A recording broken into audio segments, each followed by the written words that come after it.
A boy called George had a brilliant idea to be like the heroes of old. He would go off and search for a dragon to prove he was fearless and bold.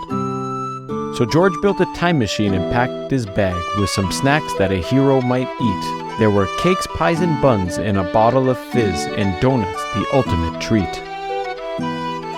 Then George climbed aboard and he twisted a dial, so it pointed to long, long ago. With a whoosh he was off, shooting backwards through time, till his time machine started to slow. Time machine stopped and George opened the door. Was his journey through time a success? He saw something lurking behind a large bush. Then, "Boo," said a cheeky princess. "I'm seeking a dragon," gasped George in surprise. "Take this map then," she said, "but beware. There are horrible monsters who lurk around here, and they'll eat you if you don't take care." George gave her a cake to say thanks for the map, and away on his scooter he flew. The princess looked lonely and then said to herself, "Well then I'll have an adventure too." George hadn't gone far when he heard a strange noise. In the shadows he saw something sitting. Was a horrible dragon sharpening its claws? No, a witch was just doing her knitting. "Come here," said the witch with a sinister grin. "I feel peckish and you look just right. Have this fruit pie instead," offered George with a gulp, "'cause I'm seeking a dragon to fight." "Eek," squeaked the witch, and she trembled with fear. "A dragon's a terrible brute. It can breathe deadly fire that will roast you for sure. You'd better go home. Off you scoot." "I'm not scared," said George, and he rode further on, till he saw puffs of smoke up ahead. Was a fire-breathing dragon lying in wait?